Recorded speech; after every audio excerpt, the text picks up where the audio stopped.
कोई एग्जाम दे रहा हो और फिर उसका इंटरव्यू हो तो वो हाथ जोड़ लेगा, लेकिन आईएएस आईपीएस बनने के बाद हाथ जोड़ के दिखावे, फिर देखो उसकी बोलने का स्टाइल। कोई नेता बनने से पहले, चुनाव लड़ने के समय तो हाथ तो सब जोड़े, बनने के बाद जो जोड़े तो समझो विनम्र है, मानव है। समझ रहे हैं नहीं? अब उठी संभल के क्या बोल रही, तात स्वर्ग अपवर्ग सुख धरिए तुला एक अंग, तूलिन ताहे सकल मिल जो सुख लव सत्संग। इस ब्रह्म, ध्यान से सुनना, सिर्फ 2 मिनट सुन लो ध्यान से, तुम्हें पता चल जाएगा तुम्हें क्या मिला हुआ है। लंकनी कह रही है इस ब्रह्मांड के जितने भी सुख हैं और स्वर्ग के जितने सुख हैं, तराजू के एक पल्ले में रख दो और दूसरे तराजू के पल्ले में सत्संग के सुख को रख दो, तो तूलिन ताए सकल मिल जो सुख लब सत्संग। तो ब्रह्मांड का ये स्वर्ग का सुख भी उस सुख की बराबरी नहीं कर सकता जो सत्संग में मिलता है। अब आप कह रहे होंगे हमें तो ऐसा कोई सुख नहीं मिल रहा। मिल रहा है। कई सुख ऐसे होते जो दिखते नहीं पर होते तो साथ ही हैं। अभी प्रमाण देता हूं, तुम भी कहोगे यस, तुम भी एग्री करोगे। ऐसी बात थोड़ी कह देंगे। हमारे ब्रज में कहें धुआं के बादल नहीं कर रहे हम। सुने आपने धुआं के बादल? नहीं। इसीलिए कहते हैं ब्रजवासियों का संग किया करो, अच्छे अच्छे शब्द मिलेंगे। धुआं के बादल, धुआं के बादल देखा है, ब्रज में मिल जाते हैं धुआं के बादल। हैं तो यहां भी, तुम्हें समझ में नहीं आ रही। धुआं के बादल, काय के बादल? धुआं के। धुआं देखा है, आग में से उठता है, उठ जाता है और जट जाके थोड़ी देर पे हमें लगता है बादल है, पर बादल नहीं है, धुआं ही है। धुआं के बादल कभी सत्य नहीं होते। तो हमारे ब्रज में धुआं के बादल नहीं करते। प्रमाण अभी देता हूं, अभी मानोगे हां जी महाराज सही कह रहे हो। सुनो, दूं कि नहीं? दे ही देता हूं, सुनो। जब व्यक्ति सत्कर्म करता है तो स्वर्ग जाता है, और स्वर्ग में जब तक रहता है उसके सत्कर्म नष्ट होते रहते हैं। क्या होते रहते हैं? जैसे तुम किसी मॉल में चले जाओ, पर्स में पैसे रखें, निकालो, ये चीज ले लो, बोले इतने रुपए, ये चीज ले लो, ये रुपए, इतने इतने इतने इतने इतने, और जब पर्स में पैसा ही ना हो तो मॉल वाले क्या कहते हैं? सर इधर से रास्ता, ये सामान आपका, ये उठाओ और जाओ। स्वर्ग वो मॉल है, सत्कर्म वो मनी है जो तुम्हारे पर्स में इकट्ठी है। जब तक तुम रहोगे, जब तक तुम्हारी पॉकेट में मनी रहेगी, स्वर्ग में रखा जाएगा, यहां रहो। लेकिन जैसे तुम्हारे स्वर्ग के सत्कर्म नष्ट हो जाएंगे, जट वहां से तुम्हारा कमंडल उठा के, बिस्तर बोइया, टैची, ब्रीफ के सब लगा के, बढ़िया से तुम्हारे कपड़े वपड़े धुलवा के, ड्राई क्लीन करवा के, तुम्हारे हाथ में पकड़ा के कह दिया जाएगा सर आप राजी से जाएंगे कि हम धक्के मारें? तो फिर आप कहेंगे नहीं हम राजी से ही जा रहे हैं, धक्के मारने की जरूरत क्या, हम जा तो रहे हैं। आपको वहां से निकाल दिया जाए। कहां से? स्वर्ग से। सत्कर्मों की पूंजी ली तो स्वर्ग गए, खत्म होने पर वापस कहां डालेंगे हमें नहीं पता। लेकिन सत्संग में आप जितनी देर बैठे रहेंगे, जितनी देर भी आप सत्संग में बैठे रहेंगे, यहां पर वो पूंजी कमाते रहेंगे, कमाते रहेंगे, कमाते रहेंगे, जिससे स्वर्ग का सुख भी फीका पड़ता रहे। अब ये प्रश्न उठता है कि ये भी स्वर्ग भेजेगा? तुम्हारी मर्जी पे। अगर ये तुम चाहते हो कि हम स्वर्ग जाएं तो तुम स्वर्ग चले जाओगे। अगर ये तुम कहो कि हमें स्वर्ग नहीं जाना तो तुम्हें वहां भेज दिया जाएगा जहां से कभी कोई वापस आता नहीं है। अब बताओ कौन सा सुख ज्यादा महत्वपूर्ण है, ये वाला कि वो वाला? जोर से बोलो। ये वाला ना? हाँ, आ गई ना बात समझ में? अब आप ही कह रहे हो। यही एक ऐसी व्यवस्था है जो तुम्हें कहीं भी भेज सकती है, और ये सिर्फ मनुष्य योनि में ही मिल सकता है, और किसी योनि में संभव भी नहीं कि तुम नियम से आके भागवत बैठ जाओ और सुनो। इसलिए जब तक जीवन रहे हर दिन भगवान की कथा सुनो, हर दिन। सत्संग का बड़ा महात्मा है। मैंने प्रारंभ में कहा था 4:30 बजे एक कथा सुनाऊंगा सत्संग की। सुनाऊं? तुम भूल गए, मैं नहीं भूला। भूल गए थे ना तुम, लेकिन मुझे याद है, मुझे याद है ना। अभी मैं तुम्हें एक कथा सुना देता हूं। हमारे उस कथा को पहले आप लोग सुन लें, इसके बाद हम आपको हमारी जो मोक्षदा एकादशी है जिसका व्रत हम लोग कल रखें। हाँ कई लोग आज ही रखे बैठे, हाय महाराज हमारा क्या होगा।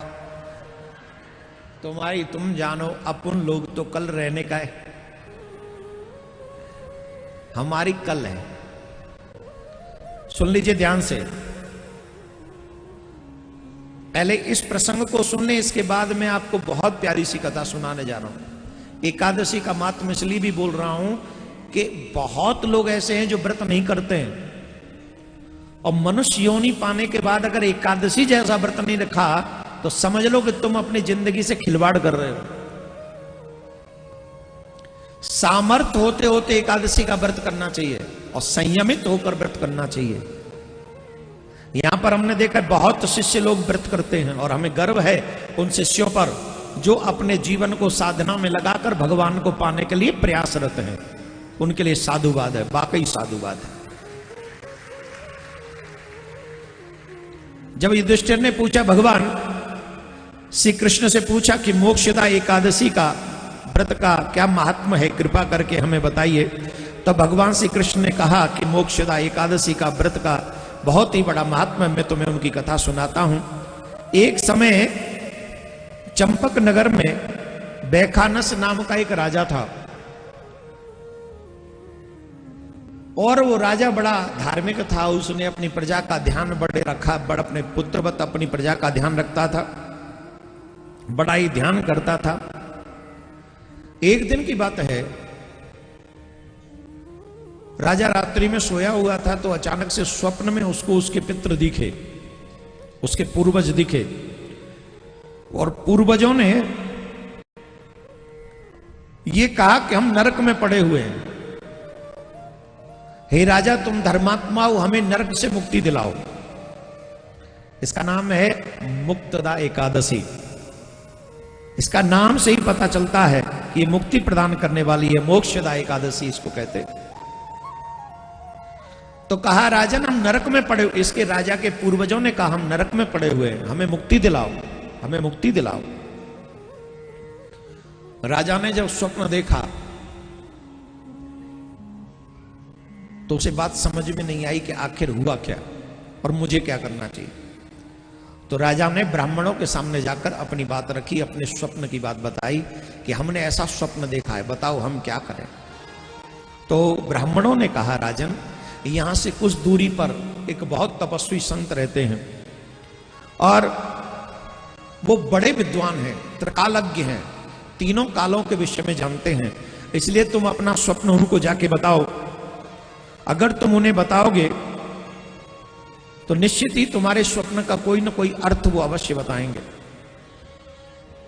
तब राजा बैखानस ने उन ऋषि से अपनी सारी बात कही, और जब ऋषि ने ये बात सुनी तो उन्होंने राजा को मोक्षदा एकादशी का व्रत करने के लिए कहा और कहा राजन तुम मोक्षदा एकादशी का व्रत करो, जो कि मार्गशीर्ष मास के शुक्ल पक्ष की एकादशी को मोक्षदा एकादशी कहा जाता है। अगर तुम ये व्रत करोगे और इस व्रत को पूरे विधि विधान से नारायण की सेवा करके, व्रत करके, ब्रह्मचर्य का पालन करके, असत्य का त्याग करके, पृथ्वी पर शयन करके, ब्राह्मणों को जिमा के, दान पुण्य करके, फिर संकल्प करके वो जो व्रत का फल है वो अपने पितरों को दे दो, पूर्वजों को दे दो, जिससे तुम्हारे पूर्वजों की मुक्ति हो जाएगी, कल्याण हो जाएगा। राजा ने ऋषि की बात को सुना, ऋषि की बात को माना, फिर उन्होंने इस मोक्षदा एकादशी का व्रत किया।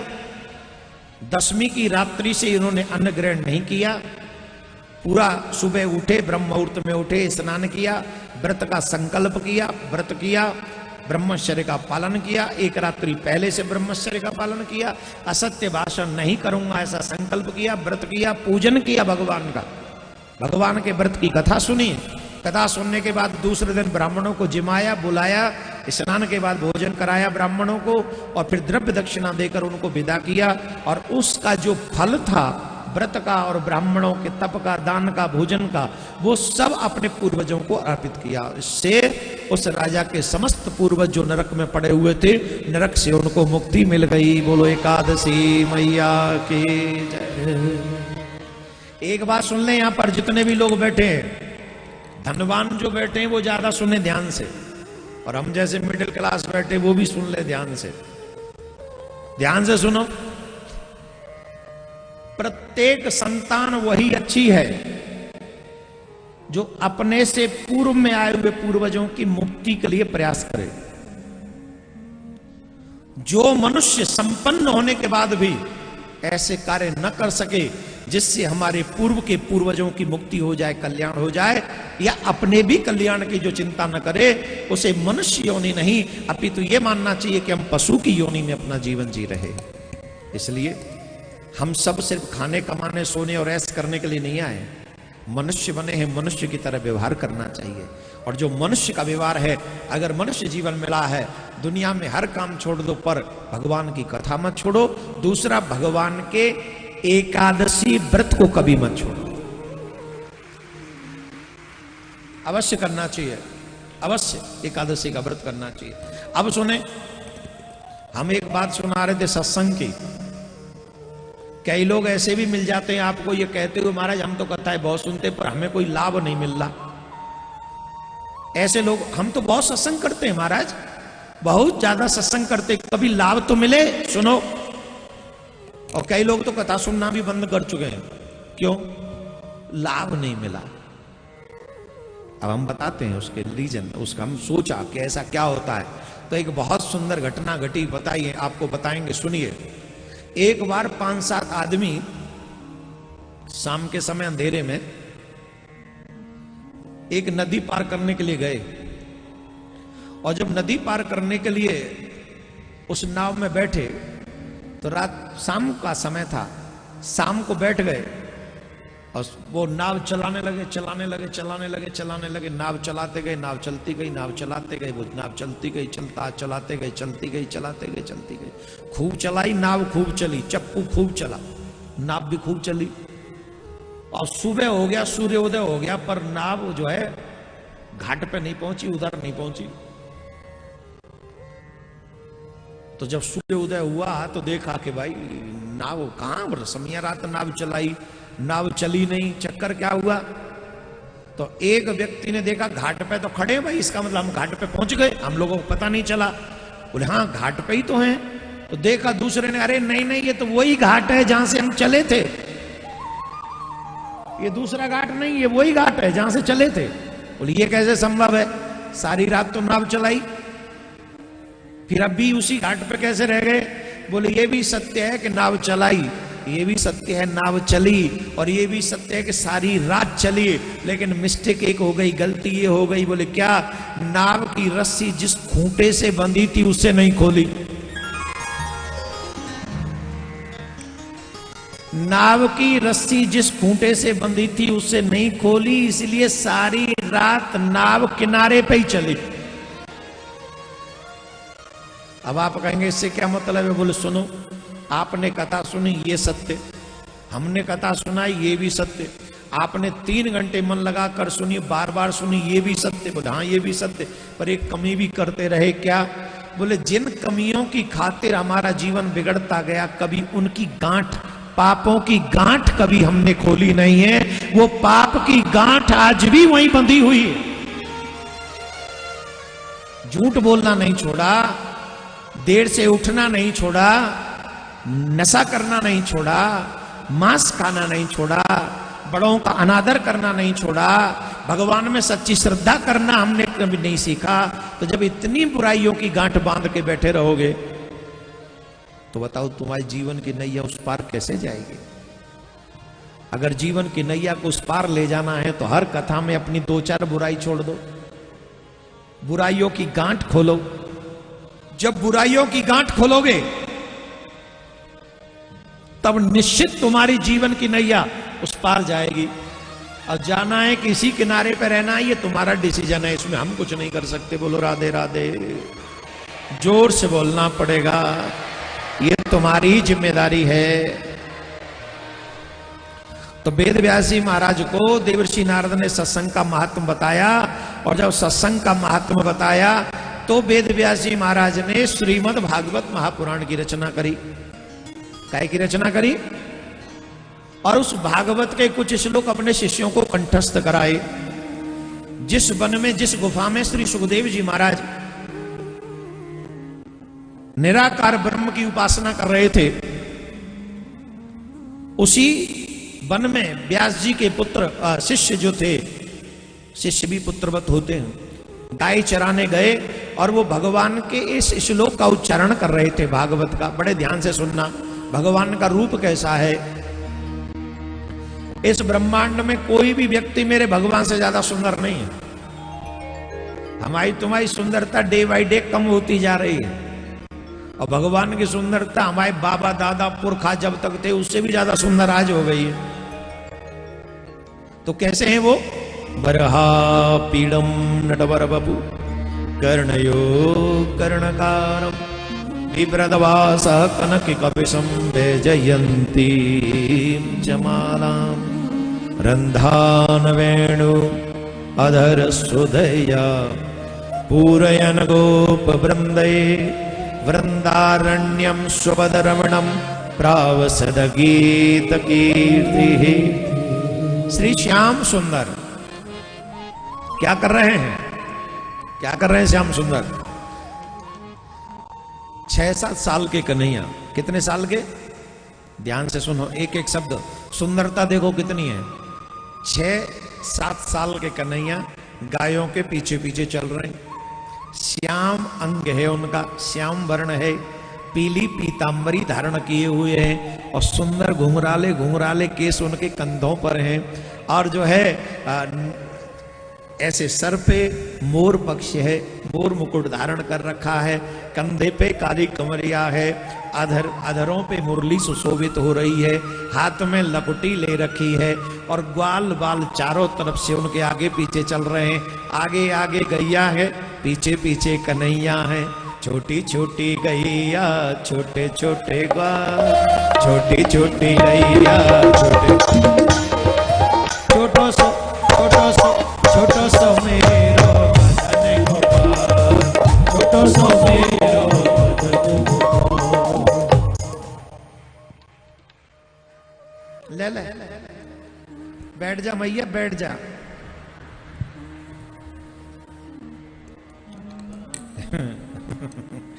बाद में गाऊंगो, जाइए गा दूंगो जब कथा पूरी करूंगा ना, 5-5:15 बजे। अच्छा बताओ कितने बजे तक करूं कथा? हैं? कै बजे तक? 6 बजे तक? 6 बजे तक? अच्छा, बड़े समझदार हो। जजमान से पूछो कै बजे तक? जितनी देर तक करवावे हो भैया उतनी दक्षिणा बढ़ जाएगी हमारे पास है। 7 बजे तक कर दूं? सुनो, छोटी छोटी गैया, ठाकुर जी कितने सुंदर हैं। बरहा पीड़म नटवर बपू, कन्नेर के पुष्प उन्होंने कान में लगा रखे हैं, अधरों पर मधुर मुरली और मुस्कान है?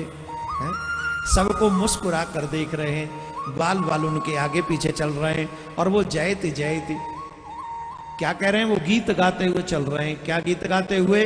नंद के आनंद भयो जय कन्हैया, हाथी घोड़ा पाल की जय कन्हैया। अब देखो सुनो, इस श्लोक को सुनने के बाद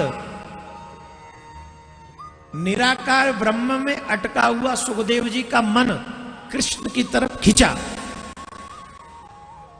ध्यान दे, कृष्ण की तरफ खिंचा। योगियों का भी ध्यान अपनी ओर खींचने का काम करता है भगवान श्री कृष्ण का रूप और सौंदर्य। निर्गुण निराकार में रत रहने वाले, मगन रहने वाले, उनमें अपना चित्त लगाने वाले सुखदेव जी, उनका मन खिंचा, लेकिन रुक गए। क्यों रुक गए? बोले देखो ऊपर से तो सब सुंदर होते हैं, आपने देखा वो कई कई बड़े बड़े ब्राइट ब्राइट चेहरा होते हैं, बड़े मलुकाने मलुकाने होते हैं, और महाराज श्रृंगार भी बड़ा बढ़िया कर लेते हैं, बहुत ही मलुक मलुक। अरे कई लड़के बड़े हष्ट पुष्ट से होते हैं और हैंडसम से होते हैं, तिलक विलक लगा के थोड़ा सेट होके निकल जाते हैं, लेकिन अंदर से उतने ही क्रूर होते हैं। होते कि नहीं? रोड पे जाते ही बाइक के आगे रिक्शा आ जाए तो गाली दे के निकलते हैं, और तिलक का भी लिहाज नहीं करते कि हमने तिलक लगा रखा है, लोग क्या कहेंगे। सीधे कहेंगे मरेगो का मेरे ही आगे, और कौन जगह ना मिली तो है, घरते फालतू है का। कहते कि नहीं, न तिलक का लिहाज है न सुंदरता का लिहाज है। अरे इतने सुंदर बनाए हो भगवान ने, थोड़ा सा तो शर्म करो। अरे माता जी 6 बजे तक नहीं होगी कथा। ए मैया 6 बजे तक नहीं है, कसम से अभी करते पूरी थोड़ी देर में। मैया को टेंशन हो गई, वो तो उठा के बैग चल दी अपना। हाँ देखो, अरे बोले महाराज तो 6 बजे तक कथा करेंगे। 6 बजे तक नहीं, बैठ जा बैठ जा। हाँ बैठ जा अम्मा, अभी करते पूरी, 20-25 मिनट दे दो बस। कहां थे हम? अच्छा आप लोग भी अपना अपना YouTube चैनल ऑन करो, मोबाइल निकालो अपना सब। तो पे अकेली पे ना तो ऑन न पे होंगे, हद कर रहे। जितने भी लोग बैठे यहाँ पे सब अपना अपना मोबाइल निकालो और YouTube चैनल ऑन करो, ऑन करके शेयर करो अपने हाँ हाँ, ये जो YouTube पे लाइव चल रहा है इसे शेयर कर दो सबको, जिससे वो घर बैठे ही दुखी तो हो कम से कम सुन सुन के कि हम क्यों नहीं गए। जितने भी लोग बैठे ये मेरा काम जल्दी करो और ऑन करके ही अपने गोद में रख लो। हाँ रख लो अपनी गोद में, बोलो राधे राधे। ऑन करके ही रख छोड़ो अपने पास। अब ध्यान से सुनो। बोले महाराज ये तो देखने में सुंदर तो बहुत होते हैं, लेकिन मन कैसा है उनका, स्वभाव कैसा है, इस बात का पता कैसे चले? क्योंकि मन तन सुंदर हो ये महत्वपूर्ण नहीं है, स्वभाव सुंदर हो ये इतना जरूरी है। तो ये तो सुन लिया कि भगवान कितने सुंदर हैं। अगला श्लोक जो था वो भगवान के स्वभाव के ऊपर था। भगवान सुंदर कितने सुन लिया, अब उनका स्वभाव क्या है। बरहा अहोबकीयम, बरहा पीड़म सुंदरता के लिए, और स्वभाव कैसा है। अहोबकीयम स्तन कालकूटम जिंघांसया पाय यदप्यास साध्वी लेवे गतिम धातृ चेतां ततोन्यम कंबादयालु शरणं ब्रजेम। भगवान कितने दयालु हैं। पूतना विषपान कराने आई भगवान श्री कृष्ण को, कालकूट विष लगा कर आई अपने स्तन से पूतना, लेकिन भगवान ने क्या दिया। कालकूट विष लगा के आने वाली पूतना को भी उस परम दयालु परम पिता परमात्मा ने मैया यशोदा की गति प्रदान कर दी। जो मैया यशोदा के लिए सोच रखी थी वो गति उन्होंने उनको दे दी। अच्छा एक बात बताओ, तुमसे कोई कहे कि मैं तुम्हें जहर पिलाऊंगा, सिर्फ इतना कहे जहर पिलाऊंगा, तुम जीवन में दोबारा उससे बात करोगे? बोलो। ठाकुर जी को कहा नहीं पिलाया, कृष्ण को पूतना ने जहर पिलाया और मेरे गोविंद ने मुक्ति दे दी। अहो बकीयम स्तन कालकूटम, ऐसा दयालु कोई मिलेगा? इतना दयालु कोई है नहीं। इसलिए आप सबसे मेरा आग्रह है, अभी नहीं तो कभी नहीं। अगर इस बार तुमने अपने जीवन को भक्ति के पथ पर नहीं डाला तो यह शायद तुम्हारे जीवन का आखिरी चांस होगा। अभी नहीं तो कभी नहीं, तुम्हें अभी से भक्ति के पथ पर चलना। अभी जैसे ही सुखदेव जी महाराज ने भगवान के विषय में सुना कि उनका स्वभाव इतना सुंदर है, निर्गुण निराकार से चित्त हट गया और सगुण साकार में चित्त लग गया और सगुण साकार से मिलने के लिए दौड़ पड़े। पूछा भैया इतने सुंदर सुंदर मंत्र श्लोक कहां से सीखे? बोले हमारे गुरु जी के पास तो बहुत हैं। तब सुखदेव जी महाराज व्यास जी के पास आए और फिर उन्होंने भागवत जी का स्वाध्याय किया, अध्ययन किया। बोलो सुखदेव जी महाराज की। अब जो है यहां से हम महाभारत का प्रसंग करते हैं। परीक्षितोयम राजर्षिर्जन्म कर्म विलापनम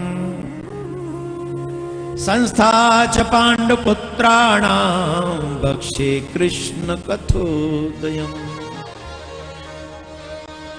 राजा परीक्षित के प्राकट्य की कथा इत्यादि की कथा हम आपको सुनाएं, लेकिन एक बात से प्रारंभ करेंगे, दूसरी बात पर पूर्ण करेंगे।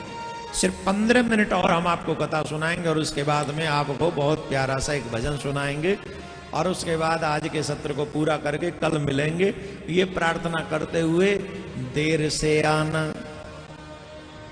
और जल्दी जाना हे भक्तों ये ठीक नहीं है ना। हम कितने बजे आ गए थे? हैं? झूठ बोल रहे हो आप। 1:57 पे मैं कथा पंडाल पहुंच गया था और 1:58 पे मैं मंच पे आ गया था, 2 minutes बिफोर। एक बात याद रखना, if you don't know how to manage your time, it means you don't know how to manage your life. Your every second is very costly. No one can pay your time. 1 second का भी payment ये दुनिया वाले तुम्हें नहीं दे सकते। हमारे जजमान गए थे हमको लेने, मैंने कब चलें? बोले चलेंगे हमारे 50 पे। मैंने कहा नहीं, पहले चलो, थोड़े से पूछो, जजमान से पूछो। हमने कहा पहले चलो, जल्दी पहुंचना है। 1 मिनट भी मेरे ऐसी न निकल जाए कि भक्तों को बुला के हम कथा कम सुना पाए। हमारी इच्छा तो ये, अब आप कहेंगे कल तो आप ही आए थे 2:45 बजे। It's not my fault my dear. तुम्हारी शोभा यात्रा इतने बजे आई तो मैं क्या करूं? मैं तो रेडी था, मेरे आने में कोई विलंब नहीं है। आप पूछो 1:30 बजे हम अपने जीन बीन कस के तैयार थे। हाँ, हम अपने टाइम पे ऑन टाइम है। हमारे यहां से महाराज अभी थोड़े लेट आना, हम जब कहो तब हमें, लेकिन क्योंकि कल पहला दिन था वो संभव था, दूसरे दिन ये संभव नहीं है। और आप ये ना समझें कि हम लेट आएंगे। आप अगर 4 लोग भी 2 बजे पंडाल में होंगे तो 4 बजे ही 2 बजे कथा शुरू होगी। अब तुम्हें अगर पूरी कथा सुननी है तो मैनेज तुम करो, हम नहीं करेंगे। हम तो मैनेज करके आए ठाकुर जी के साथ 2 बजे से 5:30 बजे तक हम बैठेंगे यहां। आगे अब तुम क्या मैनेज करके आए होगे, कैसे करोगे, तुम जानो, तुम्हारो काम जाने। ठीक है, तो भैया मेरे आप सबको स्वागत है। हम कहां थे? हाँ, एक बात सुनो बहुत अच्छी। कर्ण और अर्जुन दोनों भाई थे, सगे भाई थे, हाँ या ना? ये तो सब जानते, सब जानते। लेकिन अच्छा एक और बात बताएं, कर्ण अर्जुन से ज्यादा ताकतवर था, ये भी सत्य। कर्ण के पास अर्जुन से ज्यादा शक्तियां थी, ये भी सत्य है। कर्ण के पास ऐसी भी शक्ति थी जिसे अर्जुन काट नहीं सकता था। कर्ण के पास वो कवच और कुंडल ऐसे थे कि कर्ण को कोई इस ब्रह्मांड में मार नहीं सकता था।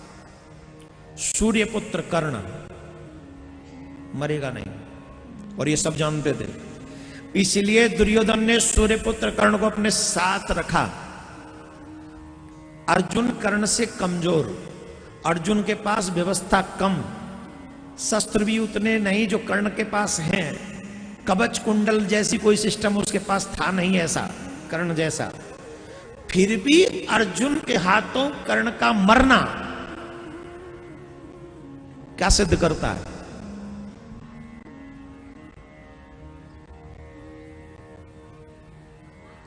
ये युवाओं को सीखना चाहिए। एक बात, जितने युवा यहां पर खड़े अथवा बैठे, एक बात सीख लो। कर्ण के पास सब कुछ अच्छा था अर्जुन से, लेकिन एक ही चीज प्रॉब्लम में थी, वो था उसका संग।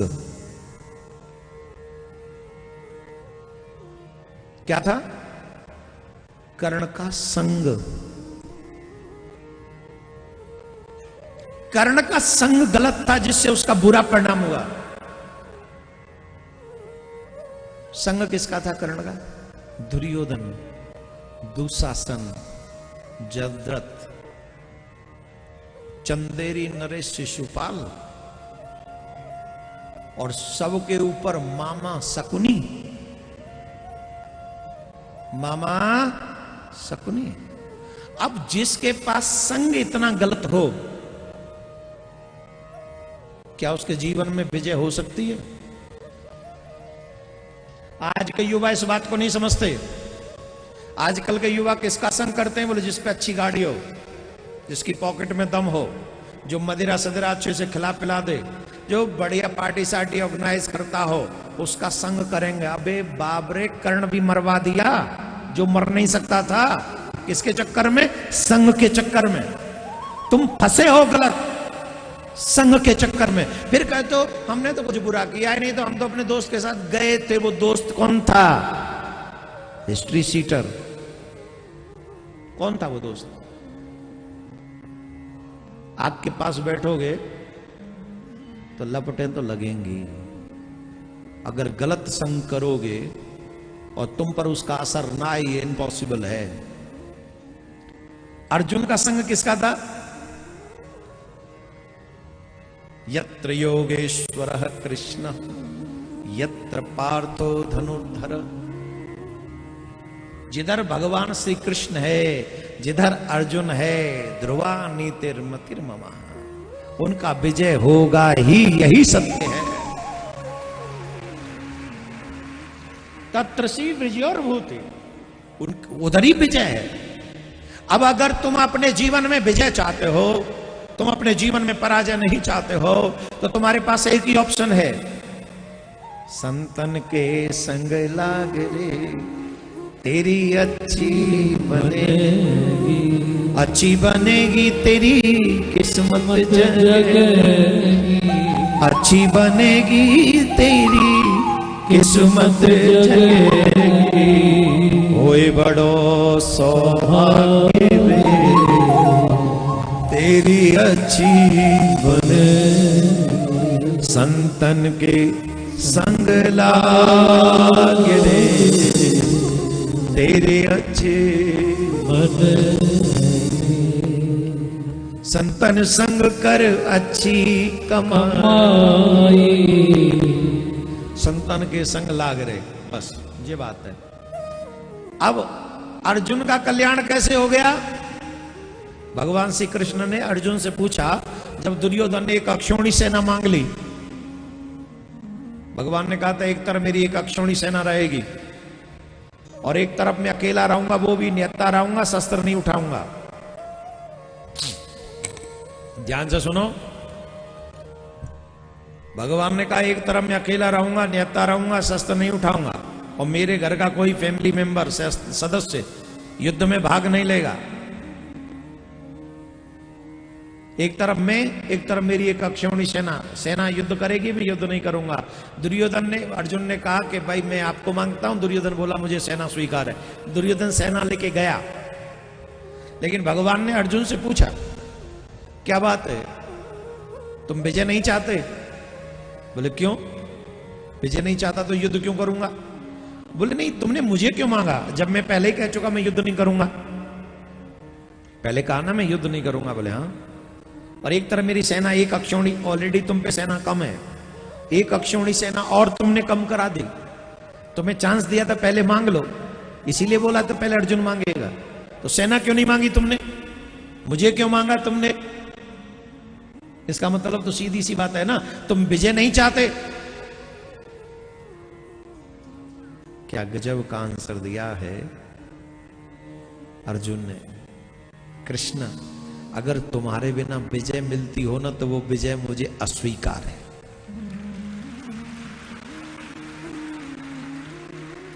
तुम्हारे बिना अगर विजय मिले तो वो विजय नहीं चाहिए, और तुम्हारे साथ में रहकर अगर मेरी हार हो तो मुझे हार स्वीकार है।